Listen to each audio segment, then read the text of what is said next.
Então, estamos na página 85, capítulo autoimagem. Em uma noite de sexta-feira, a conversa à mesa girava em torno das velas de Shabbat, cujo acendimento é, em si, uma bela forma de anunciar a chegada do dia sagrado do descanso. O ato de acender uma vela é rico em simbolismo. Existem atos que praticamos unicamente para nós mesmos, e outros que podem ser altruístas, por exemplo. Gerar luz, no entanto, altruístas por completo. Gerar luz, no entanto, não segue tais limitações. Eu posso acender uma luz para mim e, ao mesmo tempo, certo? Mas não posso conter a luz que fique só para mim. Ou seja, ao mesmo tempo, ela vai irradiar para todo mundo. Mas ela necessariamente ilumina todo o recinto para os outros. Tem hoje em dia aquelas nos aviões, não sei quem viu, a gente passa e vê na executiva, não que a gente viaja de executiva, a gente vê que tem aquele como chama, aquele flexível e a luz é, como chama, focada. Então não atrapalha ninguém, não é uma luz que se expande. Então ele ilumina o recinto todo para os outros. Se eu crio luz para beneficiar outra pessoa, também posso enxergar melhor eu. Ou seja, quando faço um favor para alguém, eu também termino beneficiado disto. Eu melhoro. Quando eu faço algo para alguém, também saio beneficiado. Haverá melhor maneira de iniciar o Shabbat? O último passo da criação do universo é sua principal meta do que acendendo velas, um ato que simbolicamente une os habitantes do mundo. Por quê? Todo mundo acende. Porque todo mundo se beneficia da luz. A luz se expande. Porque a luz se expande para todo mundo. Não é uma luz só para mim, é para todos. Ok? Nenhum de nós pode ser uma ilha. O que eu faço afeta você. E o que você faz tem algum efeito sobre mim. Ninguém de nós é eremita e isolado. Se pudéssemos compreender isso, entenderíamos facilmente por que a literatura rabínica refere-se ao acendimento das velas como algo essencial para o Shalom Bait, paz no lar. Por quê? Só pode haver divergência quando os indivíduos acreditam que são seres isolados e distintos, e que cada um pode seguir seu próprio caminho, indiferentes uns aos outros. Ou seja, que eu não preciso de ninguém, eu me basto, sabe? Esse egoísmo, esse egocentrismo. Nosso convidado de Shabbat perguntou por que havia 6 velas acesas sobre a mesa, e não as 2 de costumes. Eu lhe disse que, por tradição, muitas famílias começam acendendo 2 velas depois do casamento e acrescentam uma vela para cada filho que vai nascer. Ok? Uma das velas que mamãe acendia toda sexta-feira à noite era por minha causa. Eu me lembro do quanto isso significava para mim na infância, quando olhava as chamas brilhando e percebia que a casa, ou melhor, o mundo, estava mais claro graças à minha existência. Bonita reflexão. Legal. Bonita. Olha, gostei. Eu só compreendi todo o impacto dessa mensagem muitos anos mais tarde, quando eu verifiquei em minha prática psiquiátrica que inúmeras pessoas apresentam problemas emocionais e diversos sintomas psicológicos devido a profundos sentimentos de desajuste. Existem muitas razões para as pessoas terem sentimentos injustificados de inferioridade, e este não é o lugar para discorrer sobre elas. Basta dizer que tudo o que possa ser feito para neutralizar essas influências contribui para dar à pessoa um sentimento de integração e salubridade e permite uma melhor adaptação à vida. A comunicação não verbal é muitas vezes mais marcante do que a verbal. Transmitir a uma criança semanalmente, no início do Shabbat, a mensagem de que sua existência trouxe mais claridade ao lar e iluminou as nossas vidas consequentemente, pode ser um poderoso ingrediente no desenvolvimento de sua personalidade, da sua autoestima, da sua autovalorização, etc. Eu não sou gurnista. Eu tenho um propósito, inclusive, intrinsecamente tenho um propósito. Qual o propósito? Iluminar. Então, eu tenho que iluminar. Cada um tem uma luz. E essa luz tem que ser uma luz que irradie. E que não faça bem somente para si, sino também para os outros. Uma colocação maravilhosa. Um dos sentimentos mais depreciativos que contribui significativamente para uma autoimagem destrutiva de desajuste e falta de valor é o sentimento de que eu não tenho valor. Quanto mais uma pessoa se sentir querida, necessária e importante, menos intensos serão seus sentimentos negativos a respeito de si própria. Se você faz ela se sentir uma inútil, e todo momento você a rebaixa, diz você não presta, você é ruim, sei lá o quê, vai chegar uma hora que ela vai terminar acreditando. Existem muitas maneiras de uma pessoa sentir que é importante. Ela pode se sentir querida e necessária para a família, os amigos e a comunidade. Mas há também a questão de sua existência ou não existência como um todo. E não se deve subestimar a importância disso. Já, primeiro que nada, além, tá bom, minha família gosta de mim, mas eu não estou sendo produtivo, não estou sendo benéfico, não estou trazendo nenhuma luz ao mundo. O homem é um ser pensante, ou deveria. E, apesar de muitos estilos de vida modernos parecerem excluir a possibilidade de desenvolver em profundos pensamentos filosóficos, com exceção de alguns eruditos contemplativos, existem pelo menos breves momentos na vida de uma pessoa em que passa pela sua mente a questão de seu lugar no universo, principalmente na idade da aborrecência, como a gente diz, certo? Onde o jovem que começa a se descobrir como um membro da sociedade e ele, por um lado, está no conflito do ônus do bônus. Ou seja, ele quer todos os bônus, mas não quer o ônus de conquistar isso. Não quer a responsabilidade, não quer o compromisso, mas ele quer ser adulto, quer ser considerado. Entendeu? Esses são os conflitos básicos. E então, nesse contexto, tem um aspecto macro e micro. Qual é o macro? Contato com os outros. Não, o sentido no mundo. O micro é com minha família, mas dentro do contexto universal onde me encaixo. Qual é o meu sentido? O que estou produzindo no mundo? O que benefício estou trazendo? Vai cair o teu folhetinho do bolso. Eu só compreendi todo o impacto dessa mensagem muitos anos mais tarde, quando vi... Não, peraí. Está aqui.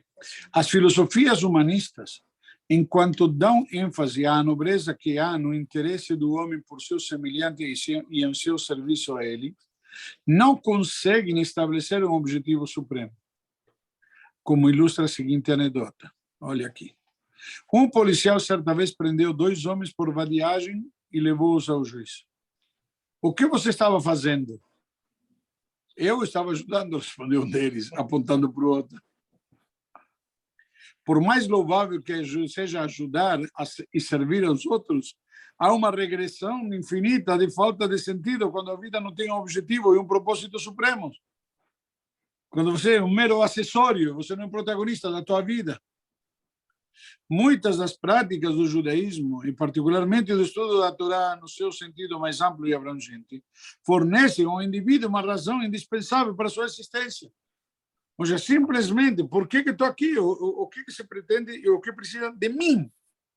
Obviamente, para conseguir isso, tem um contexto individualista, ou seja, o que eu posso fazer, e segundo, como eu posso contribuir com os outros, que é o conceito da luz, da vela. Eu tenho minha luz, ou seja, ilumina para mim, e o que eu posso também, com isso, iluminar aos outros, irradiar. Existe uma prática entre os Hasidim de um Hasid que tem uma audiência com o Rebbe apresentar a este um kvit, um bilhete com uma petição, no qual ele escreve os nomes dos membros de sua família e, em seguida, todos os pedidos de conselho ou bênção que ele tenha para fazer ao Rebbe. Um Hasid apresentou um kvit desse tipo ao Rebbe Shneur Zalman de Liadi, o fundador do movimento Chabad. Após estudar o kvit, o Rebbe disse ao seu Hasid: parece que você se preocupa muito com suas necessidades neste mundo. Você se preocupa na mesma medida com o motivo pelo qual você é necessário neste mundo? Ou seja, eu me lembro da história, né, quando eu vi várias vezes, mas de uma forma um pouquinho diferente. O Hassid veio reclamar para o Rebbe: eu preciso disto, eu preciso daquilo, eu preciso do outro, tudo o que eu preciso. E tem uma lista enorme do que ele precisa.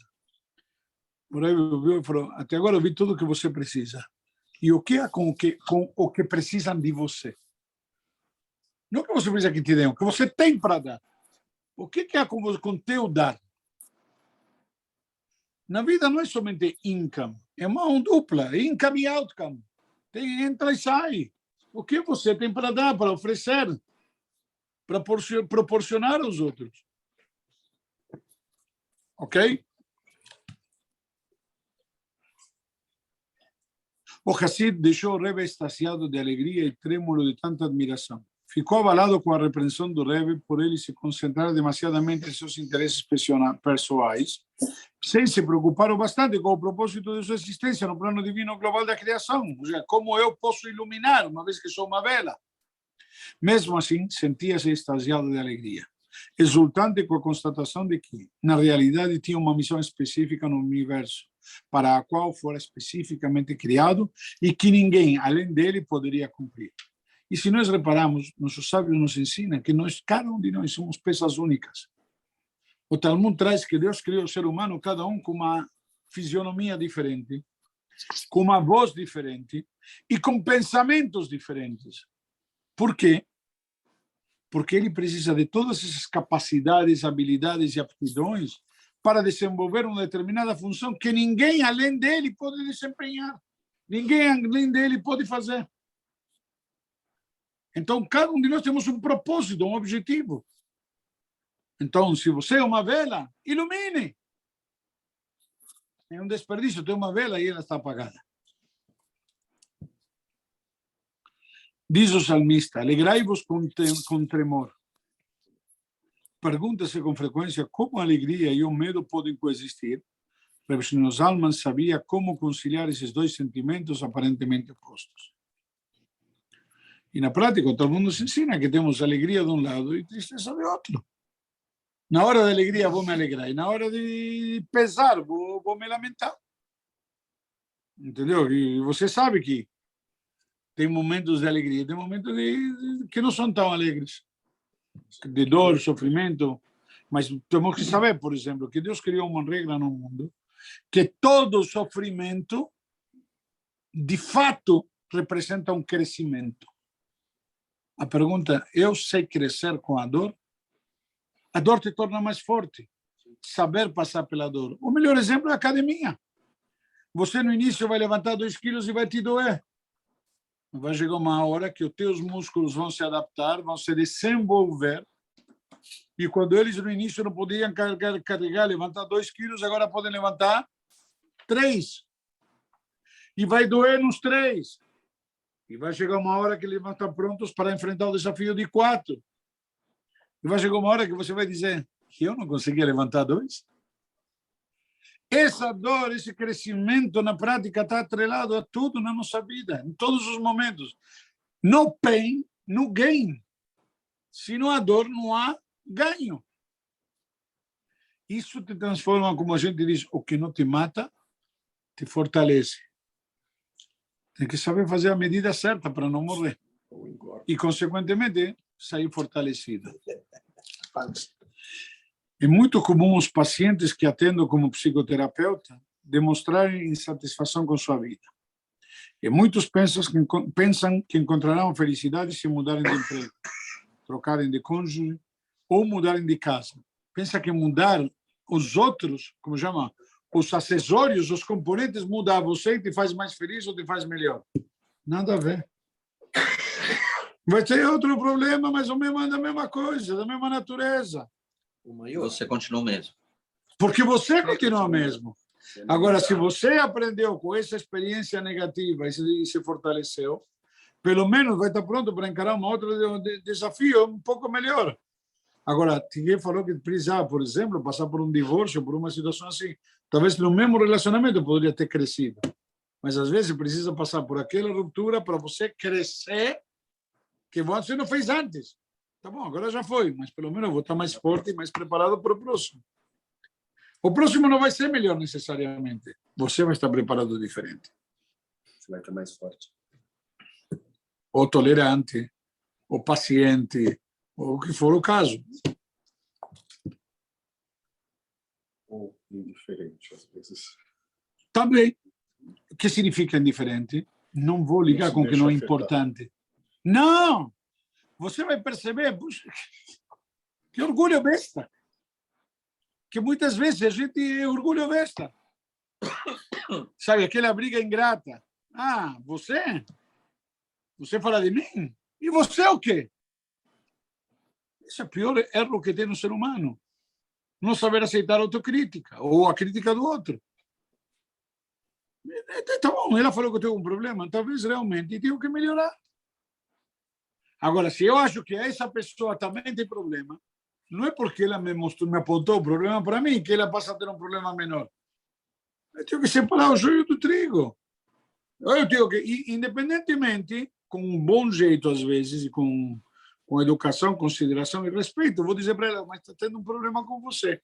Independentemente de na hora da briga. Não é que estou, sabe, que é pior. Peraí, vamos tentar ser melhores. Não quem é pior. Só isso. Porque enfiando de uma ferida, você não trata a ferida. O único jeito de tratar a ferida é primeiro desinfetando. Pode arder, mas tem que saber, e com cuidado, carinho.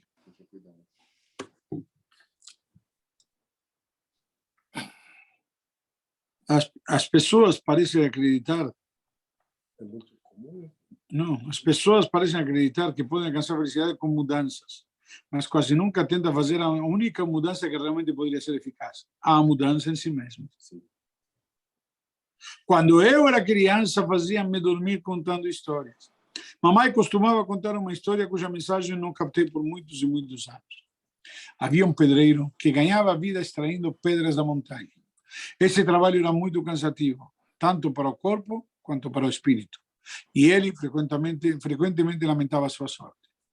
Por que minha mãe minha sina é ser tão pobre e humilde? Por que outras pessoas são tão ricas e poderosas, enquanto eu preciso me esforçar tanto, todo santo dia, do amanhecer ao anoitecer, para conseguir levar um pouco de pão para casa? Um dia, quando se encontrava absorto nesse desvaneio, ele ouviu um grande tumulto ao longe. Subiu ao topo da montanha e de lá conseguiu avistar um desfile. O rei estava passando e um dos lados da rua, multidões de pessoas gritavam bravo e jogavam flores na carruagem real. Como... Pode desligar o microfone, por favor? Como deve ser maravilhoso, ser importante e poderoso, ponderou o pedreiro. Bem que eu gostaria de ser rei. O pedreiro não sabia que aquele era o seu momento de graça, durante o qual seus desejos seriam atendidos. Subitamente se viu transformado. Já não era mais um pedreiro, mas o rei Trajano Armínio, sentado na carruagem real, puxada por cavalos brancos e sendo aclamado pela multidão. Como é maravilhoso ser a pessoa mais poderosa de todo o reino. Algum tempo depois, começou a sentir certo desconforto. O sol forte incidia sobre ele, fazendo transpirar sobre as vestes reais, o que o deixou muito aborrecido. O que é isso? Pensou ele. Se sou a pessoa mais poderosa do reino, então nada deveria me afligir. Se o sol é capaz de me humilhar, então o sol é mais poderoso do que eu. Mas eu quero ser mais poderoso de todos. Eu desejo ser o sol. Imediatamente ele foi transformado no sol. Sentiu a força de sua energia imensa e inigualável. Era capaz de dar luz e calor a todo no mundo. A energia que ele irradiava fazia crescer a vegetação. Podia fornecer calor quando desejasse, ou provocar incêndios devastadores quando estivesse zangado. Realmente sou o mais poderoso de todos, disse ele. Mas, de repente, sentiu-se muito frustrado, pois queria dirigir seus raios a um determinado ponto, mas era incapaz de fazê-lo. Uma grande nuvem se colocara abaixo dele, e lhe obstruía a passagem. Ouça-me, exclamou. Se eu sou mais poderoso, nada deveria ser capaz de me atrapalhar. Se uma nuvem pode frustrar o sol, então a nuvem é mais poderosa do que eu. Mas quero ser o mais poderoso. Então, desejo ser uma nuvem. Ele se sentiu muito poderoso na condição de nuvem grande e pesada, despejando torrentes de chuva quando desejasse, mas principalmente quando obstruía o potente sol. Mas sua alegria durou pouco, pois subitamente foi arrastado por uma violenta lufada de vento, contra a qual nada pôde fazer. Ah, gritou ele, o vento é ainda mais forte do que uma nuvem, então eu serei o vento. Transformado em vento, rugiu sobre os oceanos, levantando ondas imensas. Ele soprou sobre as florestas, derrubando árvores altíssimas, como se fossem palitos de dente. Agora realmente sou mais poderoso, dizia ele. Mas, de repente, viu-se em dificuldades, porque se deparara com uma montanha, e por mais que soprasse, não conseguia passar por ela. Ah, exclamou ele, uma montanha mais poderosa do que o vento? Então, quero ser uma montanha. Como uma alta montanha, mantinha-se majestoso, com seu cume ultrapassando as nuvens. Era realmente formidável. Nem o vento, nem o sol conseguiam afetá-lo. Agora, ele era, de fato, o mais poderoso. Repentinamente sentiu uma dor aguda. O que seria aquilo? Um pedreiro com uma picareta afiada. Estava arrancando pedaços dele. Como isso é possível? Perguntou ele. Se alguém pode me desmembrar, então deve ser ainda mais poderoso do que eu. Então, eu desejo ser esse homem. Seu desejo foi realizado e ele foi transformado no mais poderoso de todos os seres, um pedreiro. Ou seja, voltou ao ponto de partida. O grama do vizinho é mais verde. Há algum tempo, um jovem me procurou no consultório para pedir um conselho a respeito da escolha de uma especialização em medicina. Fazia residência em radiologia, mas estava insatisfeito com essa área e pensava em fazer psiquiatria ou anestesiologia. Qual é o paralelismo entre anestesiologia e psiquiatria? Os dois te botam para dormir. Falaram depois que não tem piada no show. Está vendo? A única diferença é que um faz no centro cirúrgico e outro faz diretamente no sofá. Antes de fazer a radiologia, ele fora, durante um ano, residente de clínica geral, mas não gostara dessa área. Antes de ingressar na faculdade de medicina, fizera engenharia, mas abandonara o curso ao fim do primeiro ano. Agora gostaria de saber o que eu lhe recomendaria. Eu contei uma história ao jovem rapaz sobre um certo pedreiro. E aí o rapaz largou a medicina e foi ser pedreiro. Mas, brincadeiras à parte, na prática, cada um temos uma missão. Não existe um melhor do que o outro quando nós consideramos o mundo uma grande máquina e cada uma das peças uma engrenagem que tem sua função. E se uma dessas engrenagens der defeito ou parar de funcionar, afeta o funcionamento de toda a máquina. Mais cedo ou mais tarde, se você vai ver, quando uma das peças não funciona direito, acende uma luz no painel. Se a gente não vê o painel, a gente está vendo o painel. E nós temos que ver se a nossa peça está funcionando, se está de acordo. Será que eu vim ao mundo só para ganhar dinheiro, só para fazer, só para isso, só para... Qual é o objetivo e o propósito? Sim, muito interessante. Vamos parar por aqui. Já, horário. Excelente. Um bom dia, feliz Hanukkah. Falando de Hanukkah das velas, antes de terminar o shiur, que cada um de nós somos uma vela, e se a gente faz uma analogia, em Hanukkah, a função da vela não é iluminar para dentro, iluminar para fora. Mas na prática, Hanukkah nos confronta com o objetivo e o propósito de cada um de nós sermos uma vela que tem que iluminar não só o lar. A vela de Shabbat ilumina o lar. Aqui temos que iluminar o mundo. Hanukkah Sameach.